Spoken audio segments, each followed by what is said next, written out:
reason why I've been away is that my youth decided that they were going to Ghana to chill out over the Christmas period and before then. My name is Prolific B, and I'm the host of Young and Prolific. This evening, I've got two wonderful young people here. I've got my fantastic Michael, that is a footballer that has played all over the world. And I've got Janetta, that she's an intelligent, beautiful woman. Okay, so young woman that with her brain will actually amaze you. This evening, I want you guys I'm going to ask a bit of our Ghanaian background. And I know she's saying, I don't know much about our independence. You said the same thing. So, hey, I'm going to still run you guys down. And then talk about after COVID, how you guys have been able to settle in. And like when you're looking at how the changes have been, how it's affected you in terms of like your mental health, because I know there's some of us that we've lost family members and stuff, and you're playing all over the world. I still ask you questions about football, and then you're saying that you can give him a run for his money. So if you're able to give him a run for his money, I promise you, next month I'll give you 50 quid, and I ain't even gonna lie. Okay. All right then. So please, Michael, can you introduce yourself? Hi, my name is Michael. I play football for Braintree Town. But before then, how did you start? Or how did I start? Yeah, because I know, because you've played football all over the world, so yeah. Okay, so I was offered a scholarship in the States, so I went out there to study. I did 3 semesters, and I got offered my first professional contract. Okay. So I dropped out of school, and I went to Spain, signed a 3-year contract. Yeah. And what team were you playing for in Spain? Real Aviles. Okay. So I was there for a year and a half, and then from there I had some problems. Yeah, the manager was trying to fleece you, huh? Yeah, you know, football's a business at the end of the day. So then from there I went to Mexico, stayed there for a year, came back, then went to Cyprus, was there for 6 months.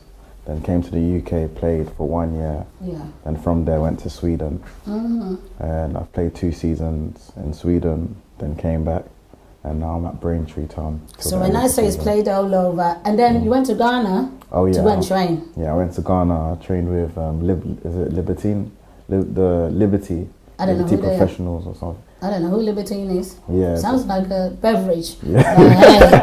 You know what? So, Janetta, please give us a little rundown about you and I'm currently a university student. I go to Brunel University and I study economics and business finance. So that's just a little bit about me. I work part-time as well. Is that? There as well. Yeah. So that's a little bit about me. Okay. So, thank you guys for coming in today. You know this guy, I've been trying to drag him. Every time I want him to come here, then he's going on another football trip. So I told him that if he goes away, I'll literally go and bring him back. So, Michael, what do you know about the independence of Ghana? And I know you feel that. What's that got to do with me? Yeah. Not much. Okay. I don't really know the history in terms of the independency. Yeah. I know that there's a lot more depth than what it is. Than what it actually is. Okay. So today, when you go, you're going to do a little bit of research to know what your heritage is. Yeah.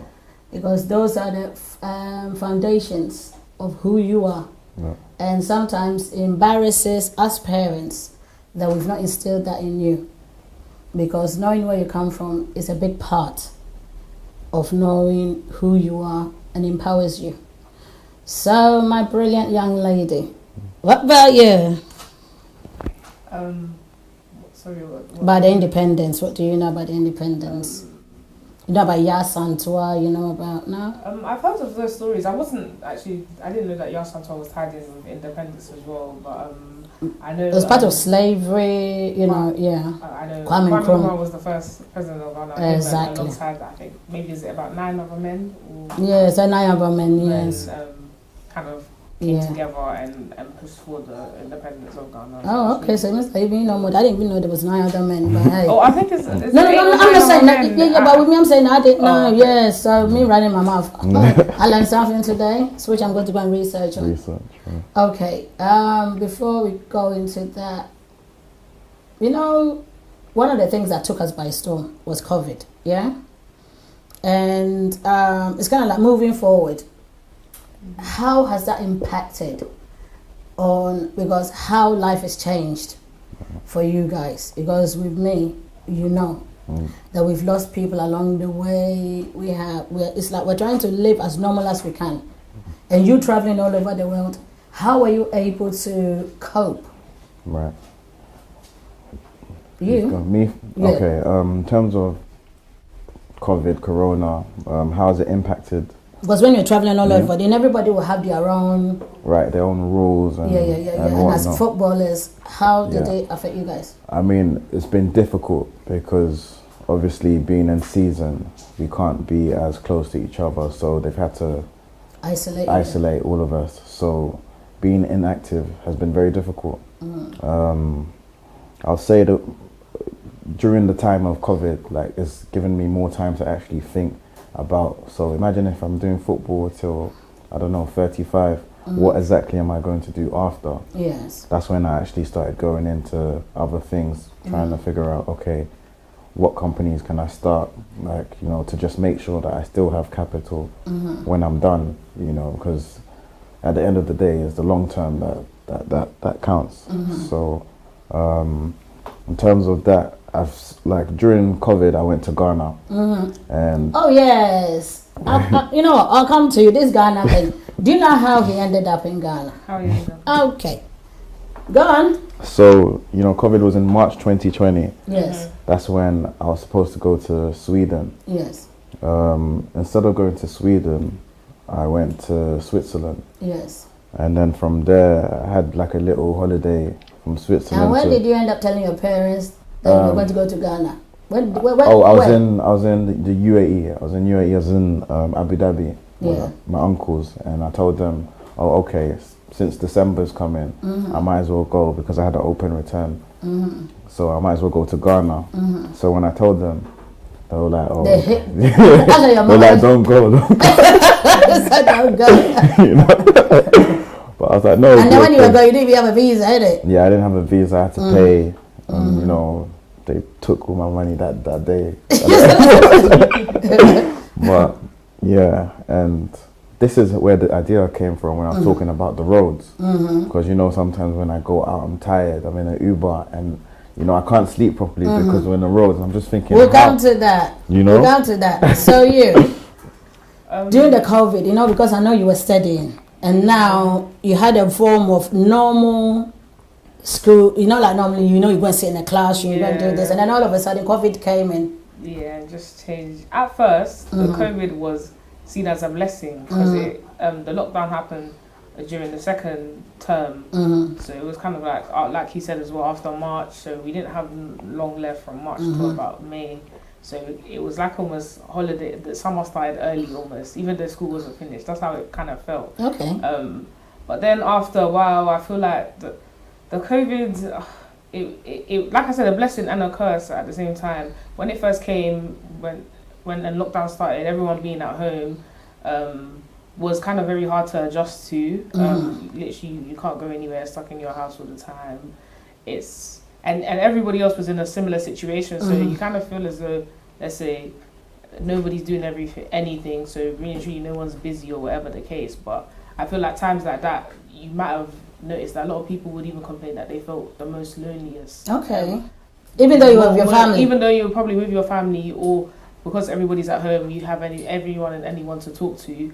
But I feel like the COVID kind of definitely had an effect on a lot of people's mental health. I'd say that's the curse side of things. But it was a blessing in a way.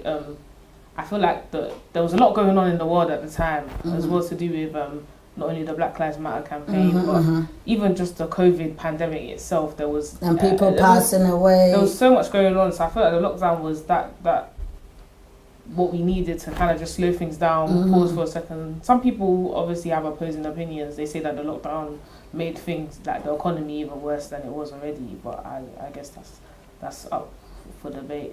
But in terms of my schooling and stuff like education, like I said, I liked it at first, but going back to school, I realised it's not the one really, because everything's online now.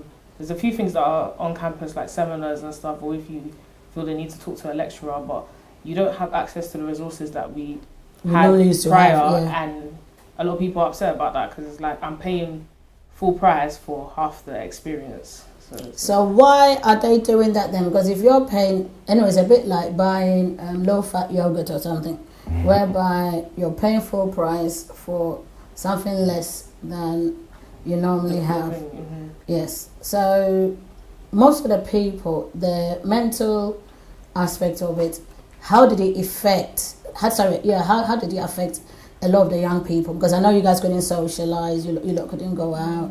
Yeah, apart from the socialization, I think just like a kind of wave of demotivation kind of like swept the nation. Everybody's at home, you're not working, really and truly. You should probably be utilizing that time to do something useful, something that will progress your life. But a lot of us are probably doing nothing, literally waking up every day. The schedule is very repetitive. If it's on the phone, you're on the phone. If you're watching TV, do you know what I mean? But I feel like it's not healthy for us as human beings. We need, there's science behind and facts out there, articles proving that we need to be outside, we need to be interacting with human beings and with that kind of stuff. I feel like obviously if we are removed out of our regular routine or schedule, so quickly like we were in the pandemic, it's definitely going to have an effect on your mental health. So now, do you think moving forward, where we are now, because now things are picking up in terms of like people's social lives, because even some of the guys, when they say you can't go out, they were still clubbing, they were still going to house parties, they're getting apartments and stuff. So do you think things will be normal in terms of moving forward?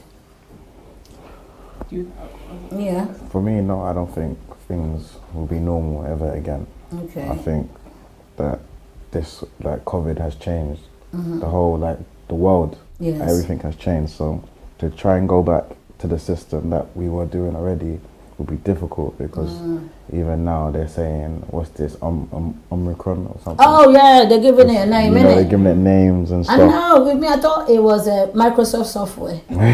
Seriously, when I had a Microsoft, but hey, what do I know? So yeah, I don't know. I don't think it would go back to how it was personally. I don't think so either. Like you said, there's a lot of things that now that you think about doing before doing them because of COVID, whereas prior to COVID, you probably didn't. Like even let's say the mask. Yes. Somebody talking to you, you don't actually realize like somebody standing in your face talking to you. Do you know how much they're spreading from their mouth? The mask came in handy to teach us that actually, diseases can be spread by. Okay, so that's kind of like the positive thing that you wouldn't get. Yeah, and I think just people in general have kind of changed as well. Like I say, me personally, I wouldn't say that before the pandemic I was out all the time, but I probably did go out a lot more than I like now. If it's not for work or for literally actually living even life for work, getting me out of my house is very hard. So now you've actually it's kind of like now it's actually slowed you down, whereby going out is more of a struggle than first you just get up and then just go. It's like a chore to go out now. Like when I hear it's someone's birthday, I'm like, oh my god.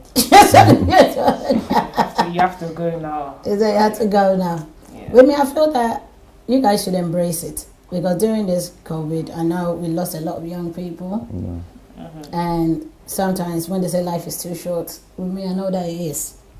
That for real, and I feel that it's good that you guys will find a way to try and snap back. I'm not saying that you lot should go out and wild out, but at least is enjoy it, not feel lazy. Because when you're young, you've got the energy. You see, it's when you're older that you're trying to drag yourself out. But even with me, I still go with my my Zimmer frame. Okay, so now talking about Ghana, yes. I know both of you, when you went to Ghana, the first time you went to Ghana, you were really young. And then this time you decided to run away to Ghana. Because apparently your mom was going, he's standing at the airport telling us that he's going to Ghana. And I goes, he is? No. And I said, he knew that if he told you beforehand, you weren't going to let him go. Right. Because the last time, your passport got lost, didn't it? Yeah, the passport, I was meant to go the last and time. then go and play with the Black Star. Yeah, is it the Black Star? Yeah, it was with the 20s. It was with the 20s. Under 20s? Under 20s. With, is it Black Star or something? Yeah, it was Black Stars. It was okay. The U20s. Okay. Yeah. And God being so good. Somebody stole his passport in US, innit? Yeah. We were so happy. I'm telling you, me and the mom. Yeah. And he struggled. I know, right? Oh my gosh. You know that, I ain't gonna Yeah, no. I mean, yeah, it's... Was it intentional? No, we didn't steal it. Somebody did. Oh. But somebody did in you, because that was when he got the scholarship to America. Yeah. And he was supposed to go, and somebody... But his mom was happy about it. Me and her were extremely happy. We couldn't express our joy. So when he worked this time, I think he knew that... Yeah, I have to wait. Give it some time. He did, but like when you went to Ghana and you were training, okay? No. Or when you look at the football, I always say that you play football before you get to the Ghana. But you play football in all the other countries. How was the experience like? How many, this is not like a racist thing, but how many black people were in the team? Because if you don't speak a language, because you went to Mexico, you went to Spain, you went to Switzerland, Sweden. How do you communicate? Because I know Sweden and Switzerland are not so bad, but Mexico and Spain. So Spain, I was in the north of Spain, and no one in that town, that city, spoke English. Only hello, bye. So including the coaches, I was the only black guy. That was very difficult for me. That's when I had like long hair. Oh yeah, I remember. I went bald. I know. I was really stressed. during Spain because it's racist. And there's a lot of pressure, especially as a black player. I remember there's one time that they said he played. I think that he kicked the ball and he hit a pole. Yeah. And I think the pole tilted or something. And they had to do a drug test on him because thinking that. Yeah. No. Oh no. How did that happen though? I don't really remember that day, but I remember playing. And they thought that I was on steroids. So the other coach demanded that I get seen for drug test. You don't drink, you don't even... So, I guess, and it was really hard. Spain was hard. Spain was difficult, like already, when I dropped out of school, mom and dad, they didn't know for like a month. Yeah, and I know, 100 them lot knew everything that was going on. Even when the coach was even, his percentage of money that he was supposed to get. Yeah. You explain that part. So, on the deadline day, I signed a contract, €500,000, €500,000, and the contract was in Spanish, but I had like limited time. So, me dropping out of school, I know that my eligibility, my scholarship is gone. So it's not like, if I don't get signed, I can go back to school. So I had to sign regardless. So as soon as I signed, they were like, okay, you're going to get paid in €400 a month. So I said, €400 for this team. But I said, okay, you know what, let me be calm. The money would come, So 2 months passes, I've been paid €400. Then for 4 months, they stopped paying me. So now I'm not getting paid. I'm living in a place called La Louf. Training is up in the mountains. Like La Louf is here, the mountains is there. All the players live in the city. So I have to wake up 1.5 hours early to make my way to training. After training, come back because no one wants to come and pick me up. And that was a serious struggle to do that for 4 months, until eventually that's when I was so stressed. I shaved my head bald. I went bald, and I complained to the media. Yes, I remember you came in the newspapers. On the newspaper, and then they came to the place. They couldn't believe where I was living because apparently La Louf is the place where all the bad people, where they live, is like the hood or whatever. So they came taking pictures. Then they what I told them that I'm not getting paid. They told, they said on the newspaper, okay, Michael said that the players are racist. He's not doing this. He's doing that. So they've now changed the word, things that you said. And said the club's in debt, X, Y, Z. Oh my God! So now they lied on you. So they've lied on me. Now that's how I managed to. That's how I went to Mexico because it was a man who was reading the newspaper and he was looking for a club to investing, and they made it seem as if this club had no money, when really the agent was taking my salary. Oh wow. So the contract I signed with my agent, and my agent signed to the club. So the club pays him direct, and he gives me whatever. Oh my God, yes. You know, so. And the funny thing is, I remember onto them London, they never said anything. So I was saying that, how come they were not saying? They goes, well, it's Michael they're supposed to say. And I goes, no, that's not how it works. You see. So now, if you were an agent or if you were a parent, how would they have that, or if your brother, how would he have affected you? Because it's kind of like, it's very, very demoralizing. Yeah, it's daylight robbery. It is. If I could go to, you were right to go to the media if there was no. But the media too lied.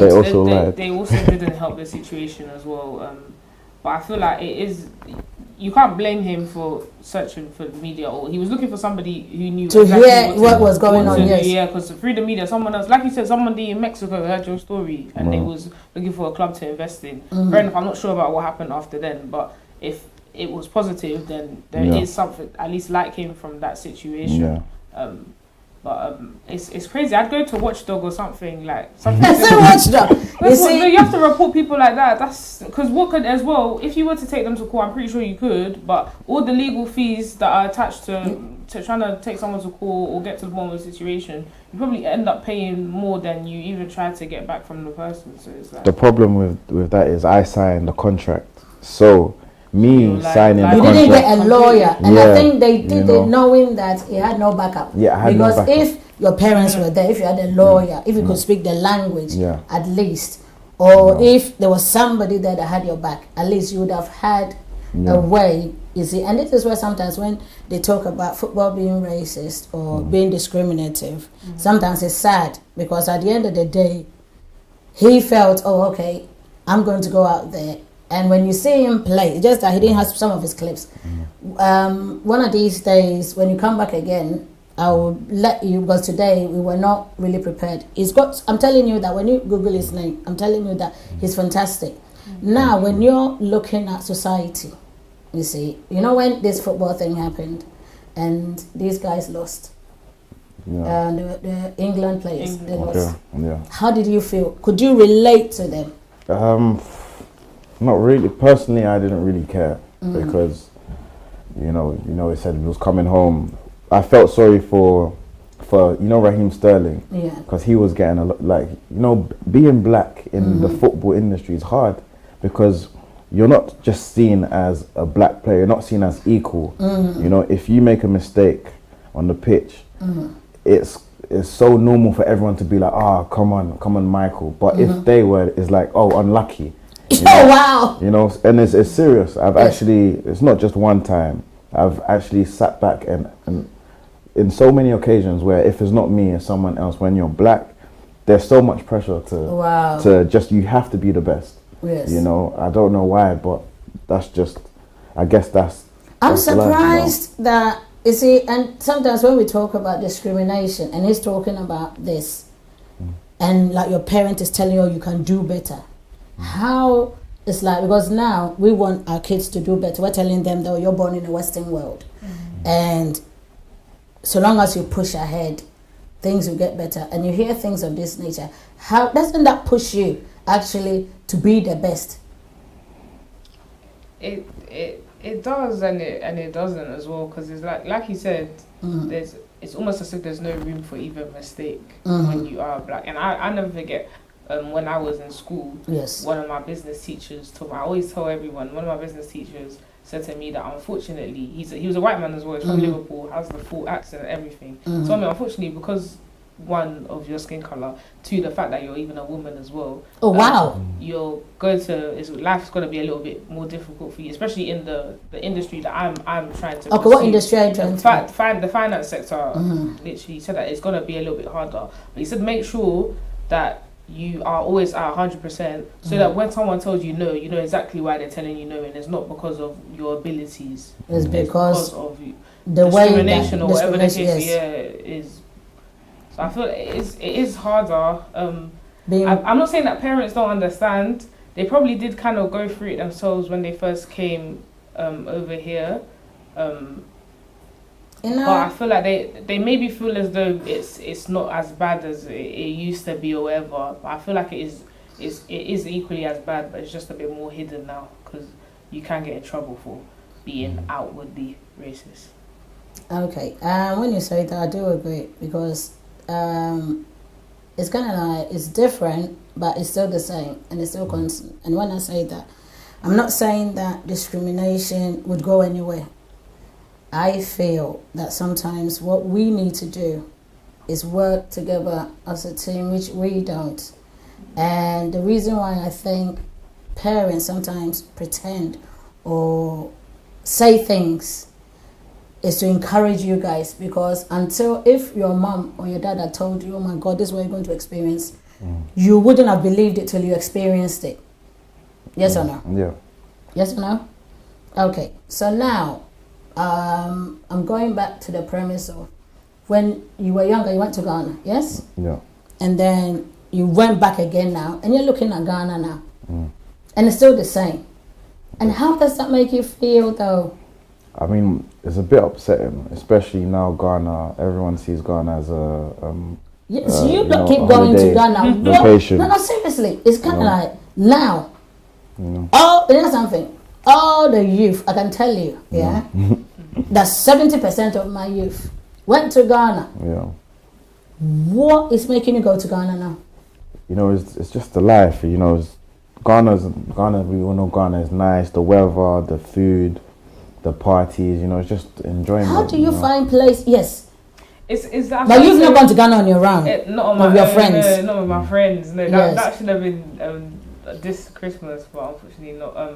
I'd say it's like a cheap holiday, but in your own country almost. But it's not cheap, obviously, because the cost to get there is fairly expensive. But if you buy a it's ticket almost on time, like, it'll be okay. let's say like how you would go, or how I've been to, let's say like Barcelona or something with my friends. That's just like somewhere. Some people I say that's local, or just go to Paris or something with your friends quickly. Yes. It's almost like that but even better because that is your country, that's your culture, motherland, that's your food, yes. the currency exchange there as well. Like you literally, like you said, you can be living life in Ghana with very little, honestly. Okay, when you guys say that, really does disappoint me. Don't you see that you guys can do something more pertinent in terms of business instead of going there to spend your money? Because I see Chinese people come to Ghana and they're doing business. Why don't you guys sort of like put that into, and then that's what I was saying, that I was asking you about the progress in Ghana, because I know somebody's saying that, but you don't turn into a political show. No, I'm not. I'm turning it into a show whereby we let our youth say that, okay, we can do this and we can help the country. We've got this skill set and we can do this. So when you guys went, when you ran away and you went to Ghana, basically, I know that you went on your own, but you were still able to enjoy yourself. Yeah. How did you find places? Because I know you had family there, but you didn't go with the intention of going to family. You're going there to chill out. Yeah. And you knew that if you didn't go, you get caught out. Yeah. So, hey. Yeah.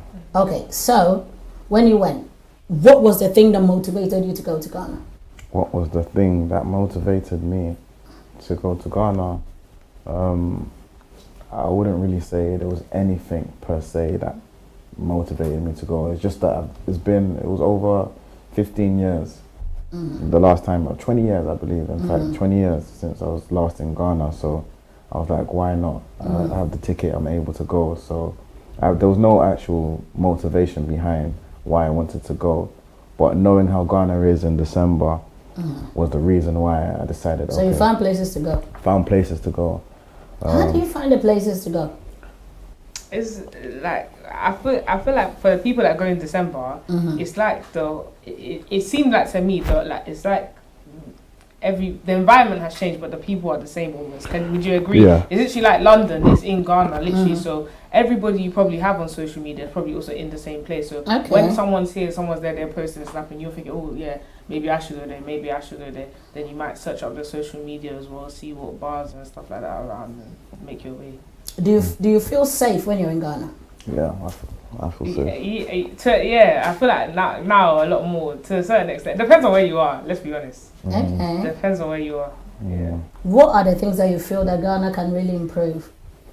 The roads. That's just one thing that's just been bothering me, and it's been on my mind for a long time. I think the roads, they need to sort the roads out personally, because especially if Ghana's trying to be a tourist location, like there's some places, you know, if you're just trying to rest, you can't rest because you're just like, you're just on the chain, you know, and it was really frustrating. That's just the one thing for me personally I would like to change, because a country like Ghana with everything that we have, we should not, the road should be.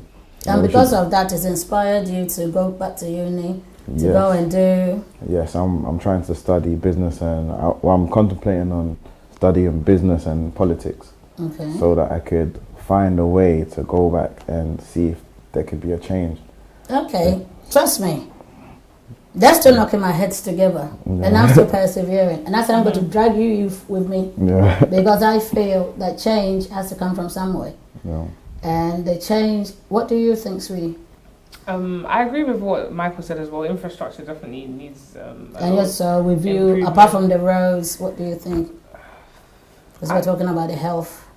Maybe the healthcare system. Then I feel like education. There's been improvement in that. Obviously, or I don't know. I feel like since I think free education is a step forward. It is than what it was before. So maybe. Well, they say it's free. I don't know how free it is when the system is not running as it should. But that is another topic on another political show. Today is not one of them. But one of the things that I feel is the kids standing on the side of the roads, all those stuff. I feel those are some of the stuff too that should be eradicated. Yeah. Because in this country, regardless of whatever it is, kids go to school. You don't see kids selling things on the side of the road. And I think those are one of the stuff that is really, really pertinent that needs to be done. And growing up, why do you feel that we as parents should push you to appreciate your heritage? Janet, I think it's important because who you are is rooted. Is very well. My identity is very important to me. Like I'm probably one of the proudest Ghanaians you'll ever meet. Like when people tell me that they think I'm from somewhere, it's almost like I'm so offended that I'm so offended. Yeah, like I thought you was. What do you mean you thought I was? So what do you mean? Ghanaian. I love literally being from Ghana, and it's so I feel sorry for other people when I see that other countries that they're not in touch with their own culture, or they don't even speak their own language. It's foreign to me almost. I feel like it's very weird. Like, why don't you speak your language? Exactly. Why don't you eat your own country food? It's almost like it's giving some sort of, is there self-hate? Like, do you not know? Or is it? But the case might be like you just said. Maybe they haven't been taught their own culture. Precisely. It's not that they don't want to be involved in it, but it hasn't been passed on down to them. I feel like it's very important. We need to educate, keep the tradition, which is true, because I feel that our traditions have been diluted, which has really impacted on you guys. Because with us, we were fortunate enough that our parents took us back to Ghana. Unfortunately for me, my kids are half Nigerian, so with me, but they tend to take them over the Ghana side. Because knowing me as I do, I ain't going to let them do much of anything anyway. No, but when you went to Ghana, how did you feel? I felt like I was at home. Okay. You know, that's that feeling, you know. Ever since then, I've always been okay. I'm going back to Ghana. I'm going back to Ghana. You know, that feeling it felt so good. Yes. Like, you know, Ghana, it's just a place to be. Yes. Especially if we're talking business wise. Yes. You know, there's so many doors of opportunities. Yes. It's ridiculous. It's ridiculous. And as you said, seeing those kids on the side, you know, when they come to the door and they're asking for money. I know. It is radical. It is radical, but there's no system, unfortunately. There is a system. It's just that it's not being enforced. And I keep saying that in Ghana, there's no accountability. Because people do stuff and they get away with it. So they can't call out someone else. It's not even a calling out. It's like, how can somebody throw rubbish on the side of the road? But here, when they say people can't change, but when they come here, they don't throw it on the side of the road because you know you get penalized and all that stuff. I just feel if accountability was actually, people were penalized, things will actually change in Ghana. It's just that I find it that most of them are hypocrites and they don't like the truth. And I'm saying this, and I can hear people say that, because I say my mind, they say we don't do this here. But the thing is, because we don't do it here, that's why we're where we are. And that's why we sometimes are like, they say that we are not the norm. If you were to be put in a certain position of power, what would the changes be? What would be your top 2 changes? Are you talking about to do with Ghana? Or Yeah, to do with Ghana. I feel like trying to sort out the tax system, I'd say. Okay. You see the way HMRC is on point in this country. You can never run away from the tax man here.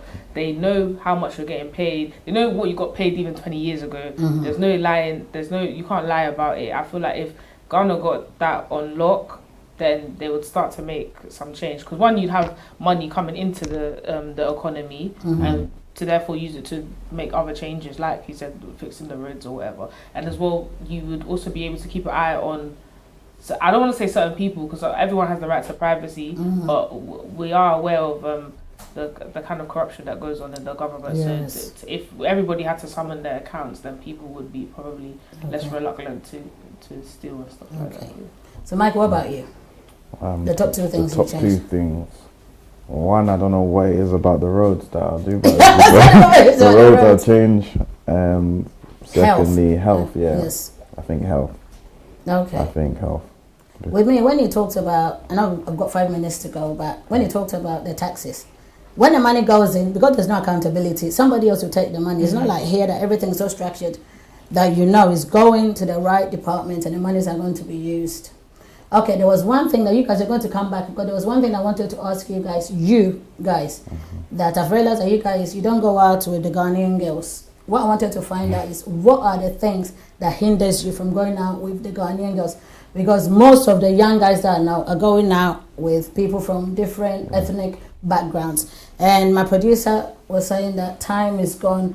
So, can you quickly, 2 seconds, yes? For me personally, no, I don't have anything against my Ghanaian. But you want light skin? I mean, I don't really have a preference. Because you're on TV, yes? No, I mean, for me, fair skin, like mixed race, is what normally I would go for. It just depends, Yes. But since you traveled, it's open your mind. Yeah, my mind's definitely open to all kinds. Yes. Okay. Don't you have anything to ask the men why they feel that they have to go outside their cultural background? I feel like if you have your preference, you have your preference, but just don't make it a habit to talk down on other people who are not of your preference, if that's the case. If I get what you're saying about it, it does seem like Ghanaian boys don't like Ghanaian girls. But, I know. But I don't know. I feel like there are a couple of Ghanaian people out there who like each other. So yeah, no, I don't think that's the case. I definitely don't think that's the case. Like, it just depends on, like, okay, you're Ghanaian, so I think, I don't know, but for me personally, I can't speak for others, but you guys, you talk. So, but I know that we only had 5 minutes, and I put that in. So, what I'm going to do is we're going to do a part 2 down the line, yeah. Okay. And then I'm going to let you write all the questions for Michael, and then you come and then you run him down. Run me down. Okay. No worries. Young people, thank you so much for coming. It's been such a pleasure. Thank you. For you guys coming. It's been wonderful. And I know you guys were threatening that, what am I going to ask? Hey, you lot know me, so you know that it is what it is. What I want to do is I want to thank Omega TV, Omega Live TV, for giving us this platform for the youth. I always say that they are the only platform that give us the opportunity to have your voice. Now they give us an opportunity to say what is on your mind without it being imposed on you. I want to thank our producer Joe and Sister Danswa for being so brilliant always. One of the things that Omega House does is you can order your mugs, you got photo frames, you can do brochures. They do a lot of stuff like funeral, stuff like your t-shirts, loads of stuff that they do. And you can find them on 74 West Green Road, NE15. The reason why I'm looking at the stuff is I've not memorized it, but the next time I do, my brain will be on point and I'll do it. I want to once again thank everybody for watching, and please share this program. I want everybody to support our youth, because these are future leaders, and if we don't support you guys, By the time we start on our scooters and stuff, you lot just push us into the river. So guys, thank you so much for watching, and thank you, and have a lovely evening, and God willing you see me again. Amen. Good night. Thank you.